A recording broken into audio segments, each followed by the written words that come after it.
All right, so Cavario, in 1993, a group of guys in New York City had a 59 count RICO case, and your uncle's name came up in it, not because he was under indictment and not because he was telling, but these guys were known by the federal prosecutors and amongst themselves as the Black and White Crew. There was a set of black guys in the Bronx and Harlem who would spot major narcotics violators like your uncle, who was known on the street as Butch Cassidy. We won't say his real name. And the white crew were some Italians who would then be fed the information, and they would dress up as police officers, pull these guys over because, I guess in the black community, when some white men flash some sirens behind you, even if you're these big drug kingpins, you pull over, and at least for a minute, you do what they say. So tell us what's going on in your life and in New York City in 1990, and as much as you want to say about your uncle or not. Okay, so 1990, it was my second year in Baltimore, but it was at this point I'd made the transition. I'd stopped doing everything me personally. I'd stopped doing everything in New York, and I started really setting up. I set up in Baltimore, and so it was a good time. It was a very, very good time in terms of the finances. Very, very good time. What sort of, what was a week of money passing through your hands? Operated from Monday through Thursday. I would operate, right? Get there Monday morning, leave Thursday night. Go back to New York City. And things would turn in, and things. What volumes of money? Probably like anywhere between 100 and 120, 130 every on average. Some days it was, some days I'd do 50, 40, but if you average it out, it was steadily 120,000 every 4 days. Was this just H? Yep. Yeah. And so you guys were the organization was getting it in bulk and breaking it all the way down to packs. Yeah, we'd, my uncle, he was a major wholesaler, and as well as, as well as he had teams, you know what I'm saying? He had teams. It's a guy who'd been around 30 years. So you were a team leader? Yeah, I was definitely a team leader. I was a person who had multiple roles in the family, being cultivated for it from childhood. I showed a propensity for the types of personality traits that, fit the lifestyle. I was comfortable with violence. I was disciplined. I was, loyal, and I followed direction. And, I did what was asked of me. If I was asked to do something, I took care of it, and it was taken care of in a manner that did not create issues. And so, How many people were you overseeing in Baltimore? And what was the logistics like? How many people did you personally interact with? Did you have a layer between you and the streets, or? Sometimes it depended, because I had a skill for building blocks. Taking blocks and building blocks, taking over blocks and building blocks. So I had the ability to get into neighborhoods, whether they were Queens or, the Bronx or Harlem or, Connecticut, or then started going outside and, going to DC in '86. How was the place picked? I would, on the grapevine? Yeah, pretty much like when I went to DC in '86, that was on the strength of a kid who went to school with my nephew. And he was like, yo, we out here, and he was a little kid that I knew from he was probably 6th grade or something like that, 4th grade. I know him from that young. So when he told me that he was able to go out in DC and be to any degree effective, I said, well, if he could be to any degree effective, I can certainly go out there And my main purpose in existence was getting money. I can definitely go out there and get some money. Whatever comes along, with that, whatever, it's like it's par for the course. But I get this money along. So it's 1990. Things are rocking in a Butch Cassidy organization. Yeah, it was a good year, man. It was a very, very good year. And at this point, his career had easily been, 2.5 decades. Damn near 3 decades. So his mid 60s. Yeah, he started. Yeah. So his prime to Nicky Barnes era. Yeah. So he probably a little younger than Nicky, probably a little younger than Nicky. And it's a great year. I bust out, and what made me go out there was because of the Coke scare. There was a really bad Coke scare, and there was a drought. That was right after the invasion of Panama. Yeah. So it got super tight. He knew it was coming. He used to show me how to read the newspapers and see what activities were happening and be able to anticipate what would happen in terms of our business. So, okay, expound on that a little. So here, what makes a true kingpin? So your uncle was able to look at global geopolitical events and say, it's about to get tight on the cocaine. I mean, it's about to get tight. So we need to do this. We need to, grab up, so much, whatever, this and the other, and hold on to it. Because, for him, cocaine was very peripheral, it's very some side shit. Back in like 81, 82, when we still had, dope moving in Harlem like that.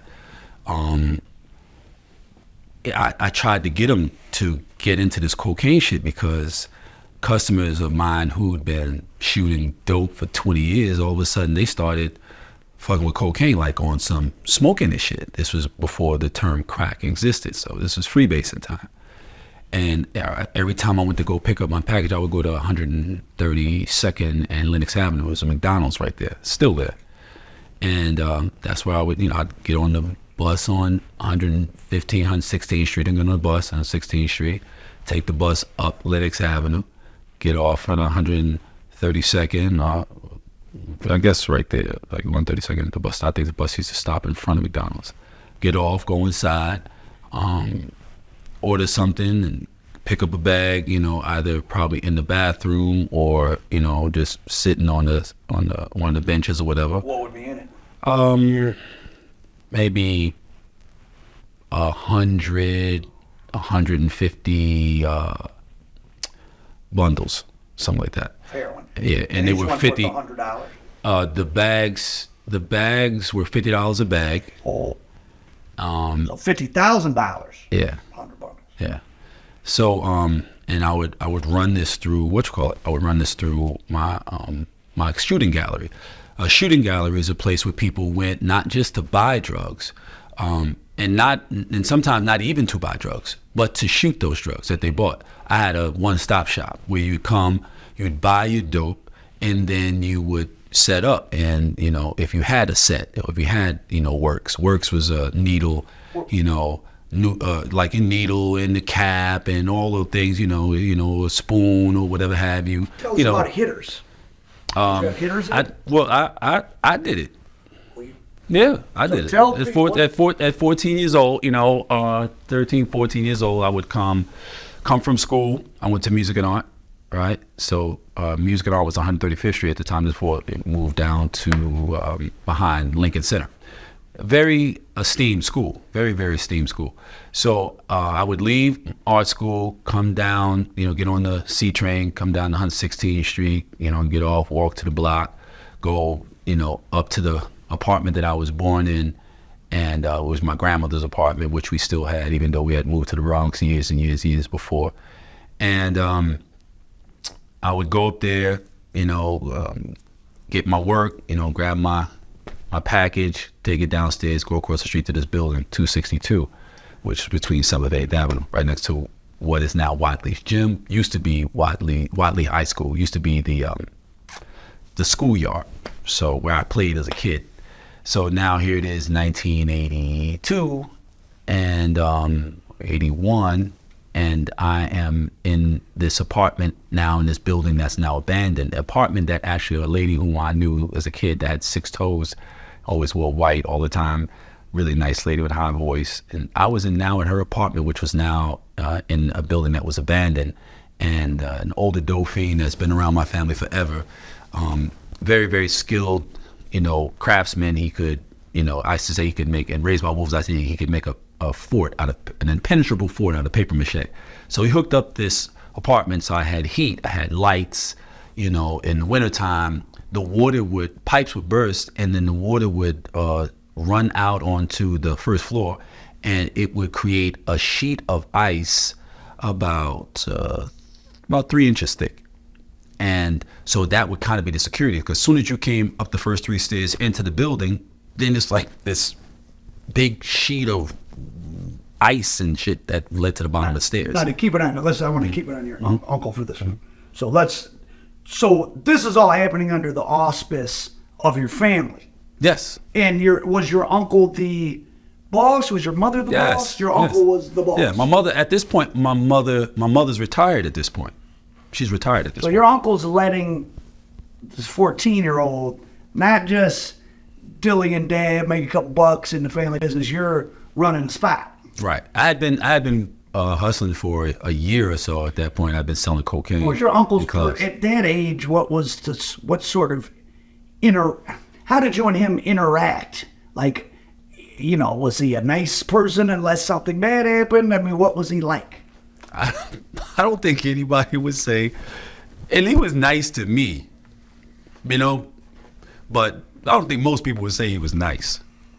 He was fair, but he was definitely very firm. He was very disciplined. He was an educated man. This man had like 6 degrees, psychology and law and business management and sociology. Like, dude had crazy degrees. So to use the old folks phrase, he knew better.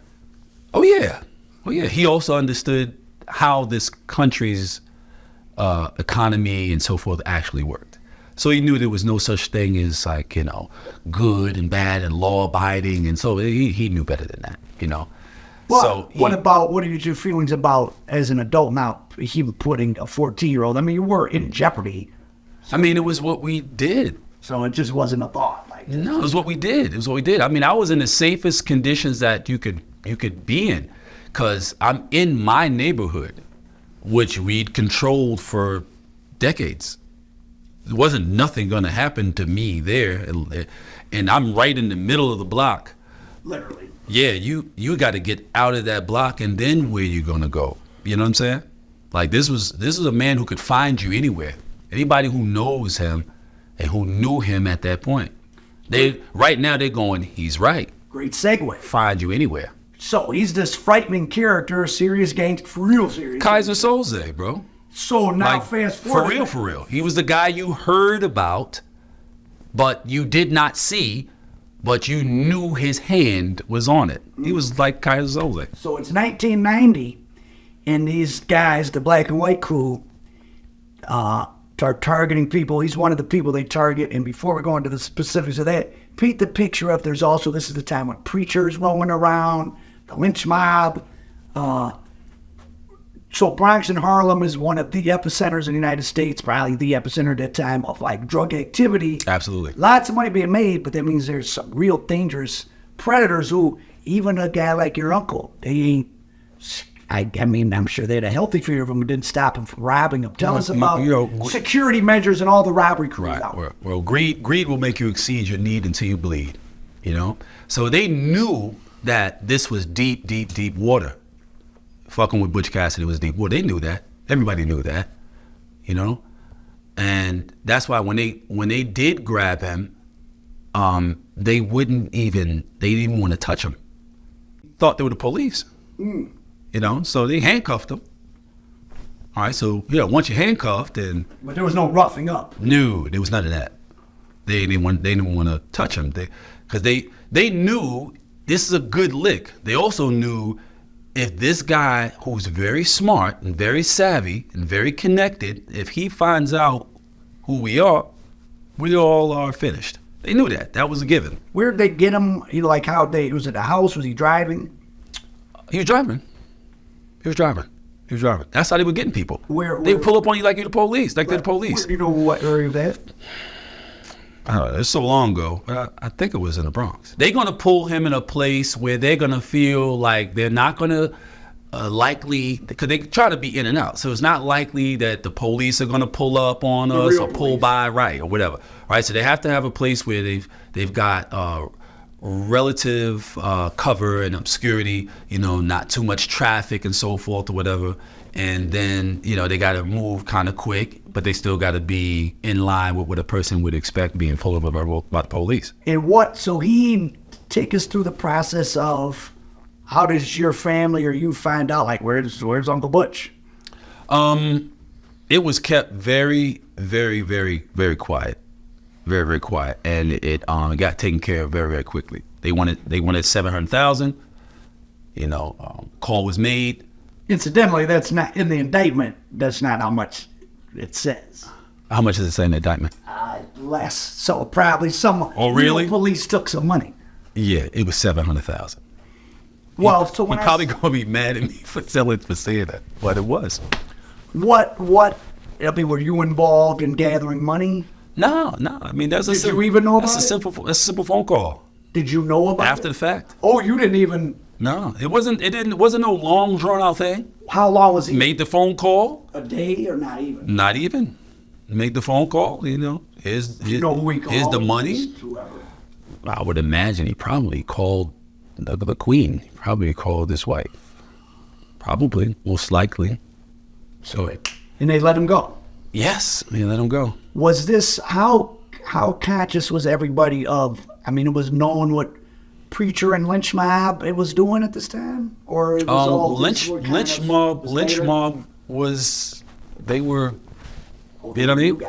Yeah, that was nothing. And Preacher had his picks. He knew who he wanted to smoke with and who he didn't want to smoke with.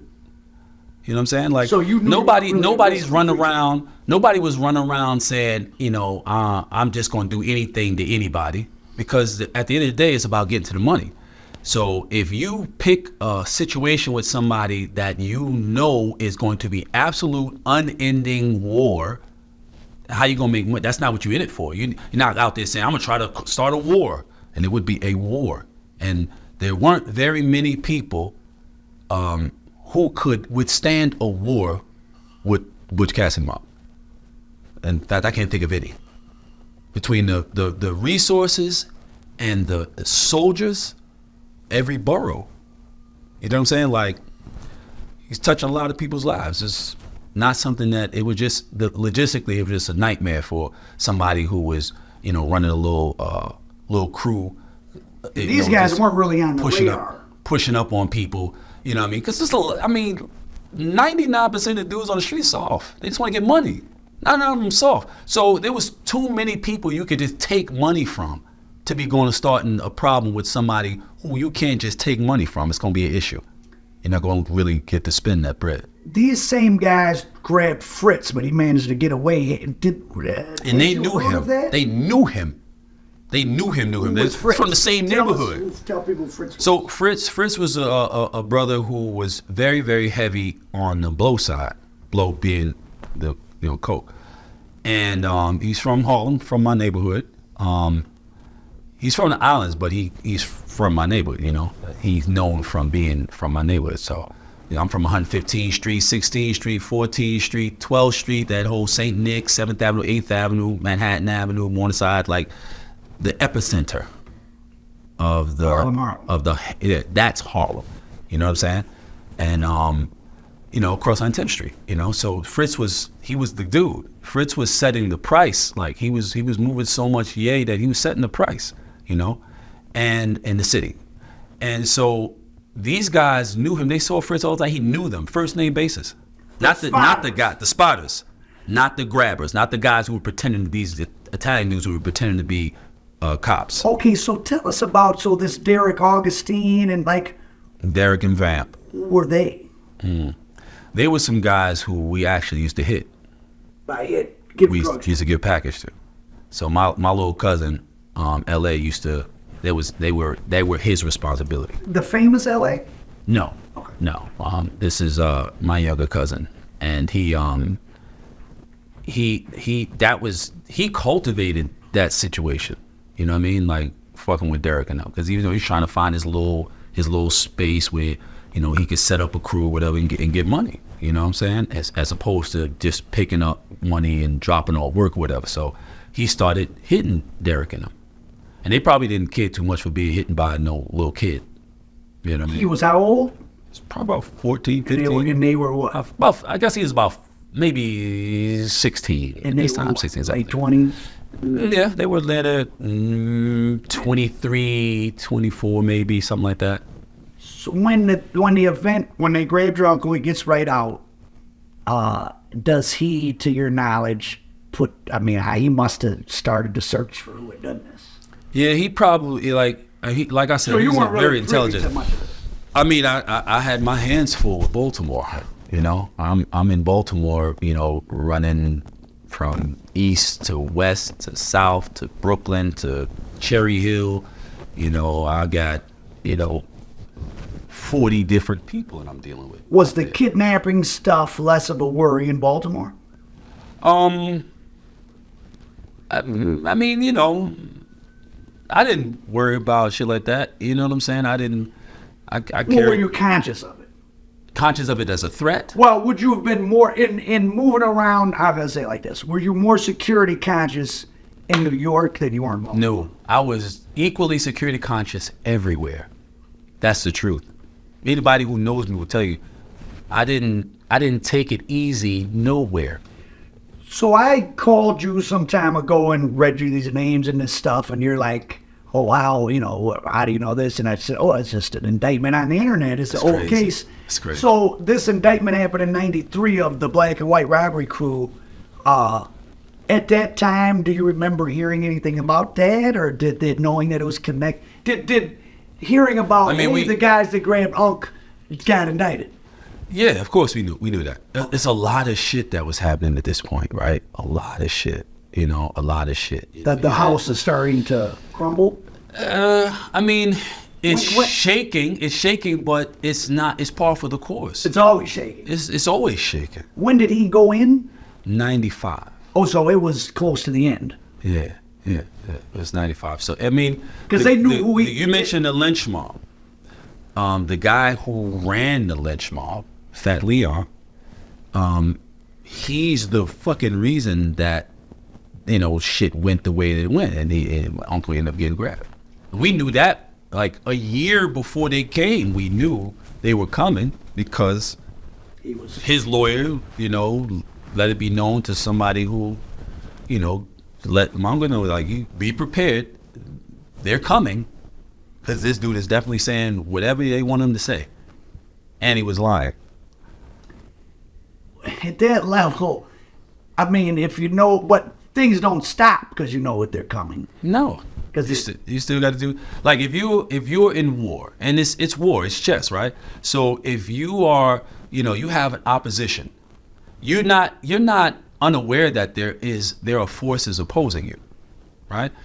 You don't stop because you know that the forces may be superior or may have an advantage. Maybe they've captured, one of your pieces that may or may not matter, like them grabbing up Leon and flipping Leon. That didn't stop operations, but things, and even at the time, I didn't know this at the time, that his response to that was scaling back, right? His response was scaling back. He was buying more properties and so forth, because right before they grabbed him, we had a celebration at a local spot we used to go to. We had a lot of different spots. We had the Flash Inn up by 155th Street, and the viaduct and the bridge that leads to the Bronx, stuff like that. That was a place we would meet, and we keep these places open well after the hours, whatever. We put everybody out, and it would just be us. So this was the days of wine and roses. Mm-hmm. So we were at one of the spots. We had one called 22 West. We used to be on that was on Lenox Ave. Well, it's between Lenox and 5th on 135th Street. And so we beat 22 West, we beat PJ's, which was on 132nd and 7th Avenue at the time. It ended up moving to 130, closer to 133rd, but at that time it was 132nd Street. So we were in PJ's and we were celebrating him having purchased an entire city block in Queens for like 700,000, because no one showed up to the auction. All right. So he was doing more legit asset building, even though he had several laundromats, used to have a liquor store before. You know, my man Gary, one of his lieutenants, got killed there one night we were there. But he had a record store, and so he had legitimate business, a bunch of legitimate businesses. How did the final case play out against your uncle? Like, how many people got indicted? You obviously didn't. What did he plead out to? What time? The particulars of his case, by the time he got grabbed, once he got grabbed, I met with his wife. I was down in Virginia Beach at my house, and me and my cousin in LA, he had come down. I brought him down there to, just to chill out and shit with him. And we had gone to a club called Picasso's that was very popular in Virginia Beach. And we were on our way back to my house. It was like 4, 5 in the morning, and I get a text, and it's my uncle's code, but not text, a page, my pager. And it's my uncle's code with 911, which in my family was an absolute no-no. There's no 911.